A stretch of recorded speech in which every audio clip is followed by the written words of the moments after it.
A billionaire is about to board a private jet when a barefoot girl in a torn dress grabs his sleeve and whispers, "Don't get on that plane."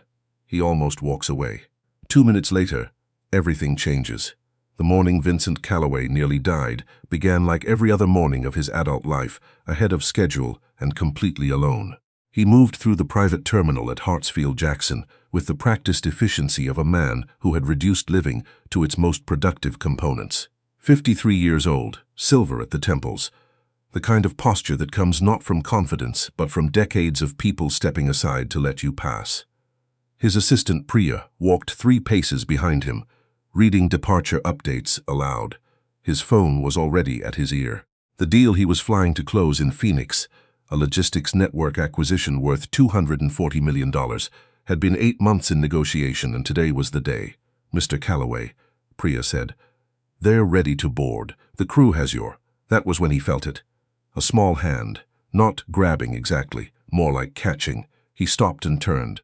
She was standing just past the security partition, a girl of maybe 11, with dark braids coming loose on one side and a coat 2 sizes too large hanging off her shoulders. Her shoes, canvas sneakers, were soaked through, though it hadn't been raining inside the terminal. She had the look of a child who had been awake for a very long time. "Please don't get on that plane," she said. Vincent stared at her. The security guard at the partition was already moving. "Sir, I'm sorry," the guard began. Vincent held up one hand. Something in the girl's face stopped him. Not fear, exactly. Something quieter than fear and more serious. "What did you say?" he asked. "The plane, the one to Phoenix, something's wrong with it." She said it evenly, the way a child says something when they've rehearsed it because they know they won't be believed. "I heard the 2 mechanics talking. They were saying the pressure seal. One of them said they needed to flag it, and the other one said there wasn't time." Vincent looked at her for a long moment. She held his gaze without flinching. "How old are you?" he asked. 11. "Where are your parents?" Something moved across her face. "My mom's outside." The security guard stepped closer. "Sir, she was found near the maintenance corridor. We're not sure how she got past." "She's a child," Vincent said flatly. He looked back at the girl. "What's your name?" "Ava." He pulled out his phone and called Priya over with 2 fingers. "Delay the boarding," he told her. "Call the airline's maintenance director directly. Tell them I want a full inspection of that aircraft before anyone gets on." He watched Priya's expression cycle through confusion, professional neutrality, and quiet alarm. "And find out if this girl has somewhere to be." The inspection grounded the plane for 4 hours. The pressure seal on the rear cargo door had a stress fracture. The airline's maintenance chief, a veteran named Delbert, who had been with the company for 31 years, told Vincent privately that at cruising altitude, the failure probability wasn't certain. But it wasn't nothing either. He said the word cascading in a way that didn't require explanation. Vincent sat in the private lounge and looked at his hands for the first time in he couldn't remember how long. Ava was in a chair across the room, eating a sandwich the airport cafe had produced after Priya, in a moment of quiet, practical grace, had simply walked over and bought her one. The girl ate carefully, like someone accustomed to making food last. "You said your mom's outside," Vincent said. She looked up. "She's sleeping. We come here sometimes when it's cold. The parking structure on level 2, the corner by the stairwell, doesn't get wind." He processed that. "You sleep in the parking structure." "Not always." She wasn't ashamed or defensive, just honest in the way children sometimes are when they haven't yet learned that honesty makes adults uncomfortable. "Sometimes the shelter on Maple has room, but they don't let you keep a lot of stuff, and Mom has her sewing things. She used to do alterations, used to. Her hands hurt now. She says it's the joints." Ava looked at her sandwich. "She says it'll get better." Vincent thought of the pressure seal. He thought about the mechanic who said there wasn't time. "How did you know which plane was mine?" he asked. "I didn't. I just saw the mechanics and I heard them, and then I saw you going that way." She paused. "I almost didn't say anything. I thought you wouldn't listen. Most people wouldn't have. I know." She said it without bitterness. He looked at her for a moment. "What is your mom's name?" "June," Ava said. "June Whitfield." He asked Priya to go find her. June Whitfield was 41 years old and looked older, with the kind of exhaustion that settles into the bones after a certain number of months without a real bed. She came into the lounge uncertain and watchful, moving the way people move when they've learned that most situations labeled help involve conditions. She sat across from Vincent and kept her hands in her lap, and she watched her daughter with the steady attention of a woman whose alertness had become her primary tool for keeping that child alive. "I don't need anything," she said, before Vincent had asked for anything. "I know you don't," he said. He meant it. There was nothing supplicant in June Whitfield's posture. She wasn't asking. She was simply waiting to see what category of person he was. "Your daughter may have saved my life today," he said, "or at minimum saved me from a very bad morning. I'd like to buy you both dinner if you'll let me."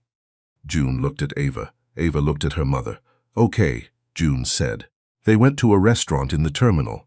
Not the private dining room Vincent normally used, but the regular restaurant, with laminate tables and a hostess who handed them paper menus. Ava ordered waffles because they were on the all-day breakfast menu, and she said waffles were her best thing. June ordered soup and then, when Vincent encouraged her, also ordered a sandwich.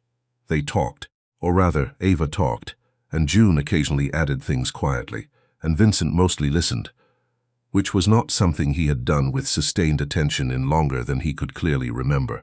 He learned that June had grown up in Decatur, that she'd done horticulture and tailoring for 12 years out of a small shop on Candler Road, that the shop had closed during the pandemic, and then her landlord hadn't renewed her lease, and then her mother had gotten sick, and then her hands had started with the inflammation, and then everything had moved faster than she could catch it.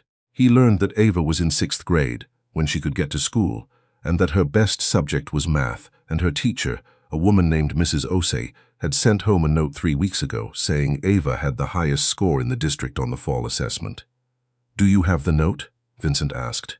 Ava reached into the inside pocket of her oversized coat and produced it, folded into a small, careful square. He unfolded it and read it. Then he put it down on the table between them. "I have a foundation," he said. "We fund education programs, scholarships." He paused. "We also have a transitional housing partnership with 3 nonprofits in Atlanta." He watched June's face. She hadn't flinched, but she'd gone still. "I'm not offering charity," he said carefully. "I'm telling you what exists. What you do with that information is entirely your decision."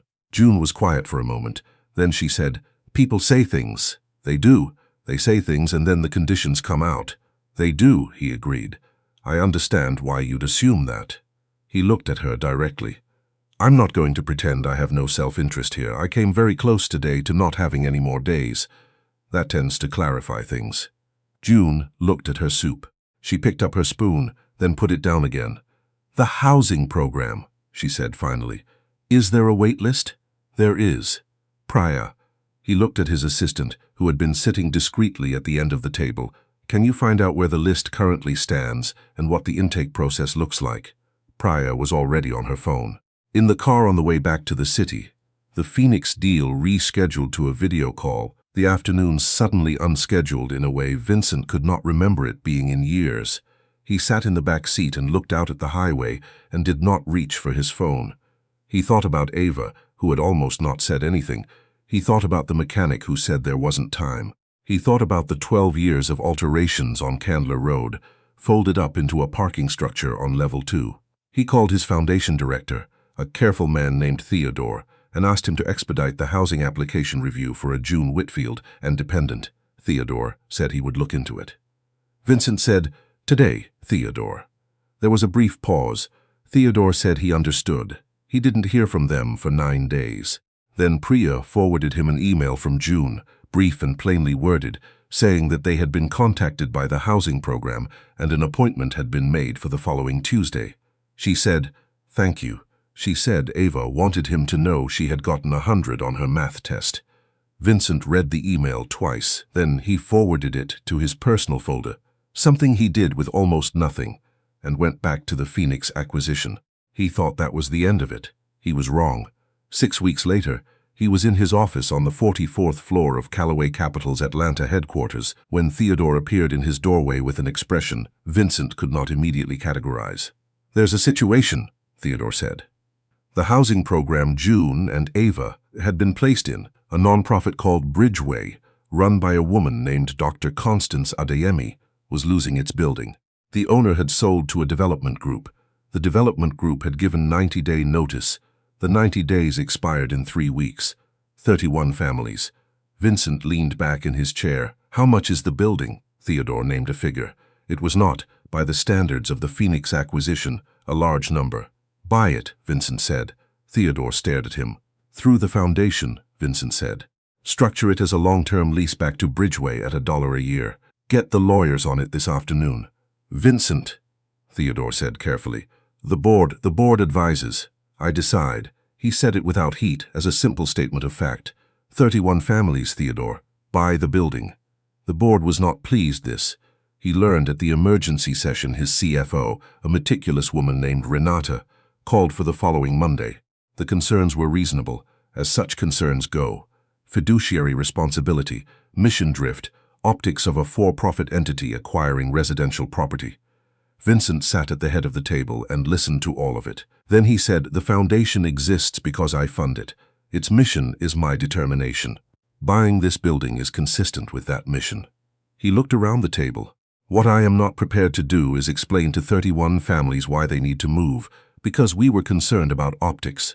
One board member, a man named Philip, who had been on the foundation board for 11 years, and who Vincent had always found reliable, said quietly, "What happened to you?" The room went still. Vincent considered the question. "A child almost didn't say something," he said finally. "And I almost didn't listen." Philip nodded slowly. He didn't say anything else. The building was purchased. Dr. Constance Adeyemi called Vincent personally to tell him. She had a voice like a woman who had been delivering both good and bad news for a long time and had learned to do both with the same steadiness. She said thank you. She said the families would be notified that evening. She said, "Mr. Calloway, I've been doing this work for 22 years. People like you don't usually call back." "I had help," he said, "a girl named Ava." There was a brief pause on the line. "June's daughter," Constance said. "You know her?" "I know all of them." There was something in her voice, not sentiment, but something adjacent to it. The particular warmth of someone who has chosen, repeatedly and at some cost, to pay attention. Ava's been tutoring 2 of the younger kids in the building. Math. She made a little chart for one of them, addition facts, with drawings. A rabbit for each number. A pause. "She's something." Vincent thought of the note folded into the inside pocket of the oversized coat. "She is," he agreed. He asked Constance if he could visit the building. Not for a tour, not for photographs, not for anything formal, just to see it. Constance said she'd let him know when would be a good time. She called back 2 days later and said Saturday morning, if he didn't mind people being around and doing regular things. He didn't mind. The building on Briarwood Avenue was a 6-story brick structure that had been built in 1962 and renovated twice since, most recently in 2019 when Bridgeway had taken it over. It was clean and worn in the way of places that are maintained with care and limited resources. There were hand-painted signs on some of the apartment doors. The hallways smelled like someone's cooking, cumin and something sweet. June answered her door in a way that suggested Constance had given her some warning, but not enough time to become formal about it. She was wearing regular clothes, and her hair was pulled back, and she looked, Vincent thought, slightly less like someone who was waiting for conditions to emerge. "Come in," she said. Ava was at the kitchen table with 2 smaller children, a boy of about 7 and a girl who looked around 5. Both of them bent over sheets of paper covered in numbers. 7 times 8, Ava was saying. "Don't guess. Think about what you know." 54, said the boy. "That's 6 times 9. Close. Try again." She looked up and saw Vincent and said, "Hi," without breaking her teacher register by much. "Hi," he said. June made coffee. They sat at the kitchen table while Ava continued the math lesson with a focus that suggested Vincent's presence was mildly interesting but not sufficient reason to stop. "She does this every Saturday," June said quietly. Yolanda on the 3rd floor asked if Ava could work with her kids because they're behind, and then 2 more families asked. She wrapped her hands around her coffee mug. Her knuckles were swollen at the joints. "I told her she didn't have to. She said she wanted to." Vincent watched Ava explain the difference between multiplication and repeated addition to a 7-year-old with patient, matter-of-fact clarity. "She's going to do something," he said. "I know," June said. It came out simple and certain, the way mothers sometimes say the truest things. He stayed for 2 hours. He did not take any photographs. He helped the 5-year-old sound out the word multiplication and was told solemnly that she could already say Tyrannosaurus, so this wasn't her hardest word. When he left, Ava walked him to the elevator. The building had one small elevator that moved slowly and made a sound like a question on every floor. "Thank you," he said, "for the plane." She thought about this. "I almost didn't say anything," she said again. "I know. I'm glad you did." "Are you going to keep helping us?" she asked. Not plaintive, just direct, the way she'd asked everything. "Yes," he said. "Why?" He looked at her for a moment. "Because I spent a long time being very efficient at things that didn't matter as much as I thought they did." He paused. "And because you were braver than I would have been at 11. Ava considered this seriously. "You listened," she said. "Most people don't." The elevator arrived. He stepped in. "Keep teaching," he said. She gave him a look that suggested she had no intention of stopping. He rode down alone. Over the following months, Vincent reorganized the Foundation's education portfolio around direct partnerships with programs like Bridgeway. He hired Constance Adeyemi as a senior advisor. He funded 3 new tutoring initiatives in Atlanta, 2 in Memphis, 1 in Birmingham. The Phoenix acquisition closed on schedule and performed above projections. At the quarterly board meeting in March, Philip, the board member who had asked what happened to him, presented a report showing that the education programs had served over 400 children in their first operating year. He presented it without editorial comment, but at the end he looked at Vincent and gave a small nod. Vincent nodded back. June Whitfield enrolled in a retraining program for medical billing and coding that the Foundation had helped fund. Her hands had responded, slowly, to treatment once she'd had regular access to a doctor. Something that becomes both more possible and more complicated when you have an address. She called Vincent's office to tell him when she got her certification. His assistant Priya took the call and came to Vincent's doorway with a slightly different expression than usual. "June Whitfield," Priya said. "She passed her exam." Vincent looked up from the papers on his desk. "She says to tell you Ava got into the gifted mathematics program at Grady High. She starts in the fall." Priya paused. "She also says Ava wanted her to say, and I'm quoting, 7 times 8 is 56, in case he forgot."